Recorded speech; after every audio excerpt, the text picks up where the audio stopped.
শাহজালাল বিমানবন্দরে ভয়াবহ আগুনে ছড়িয়ে পড়েছেন চারিদিকে, মানুষরা সবাই উত্তাল হয়ে পড়েছেন।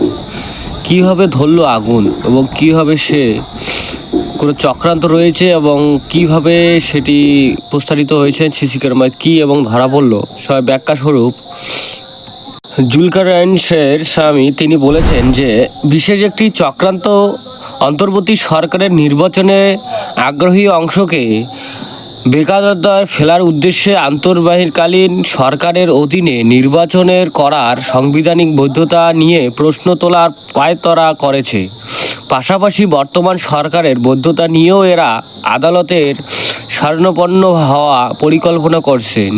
নির্ভুলযোগ্য মাধ্যমে প্রাপ্ত এই তত্ত্বটি যদি সঠিক হয় তাহলে অচিরেই হয়তো আরেকটি তামাশা সাক্ষী হতে পারে। জুলকারনাইন তিনি আরেকটি কথা বলেছিলেন 2024 ডিসেম্বরে।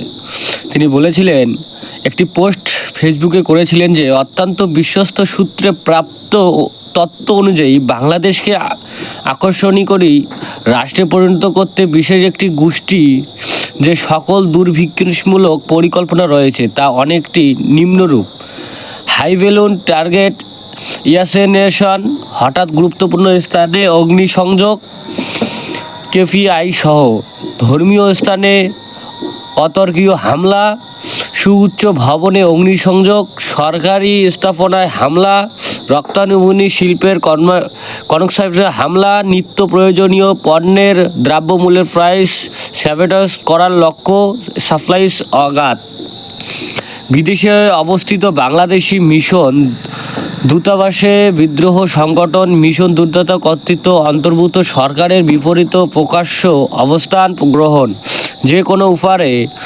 তিনি 9 নম্বর বলেছিলেন যে কোনো উপায়ে সামরিক আধা সামরিক বাহিনীর ভিতর উত্তেজনা সৃষ্টি, বাহিনীর সদস্যের মাঝে গণহিস্টোরি সৃষ্টি উদ্দেশ্য নেতিবাচক প্রচার।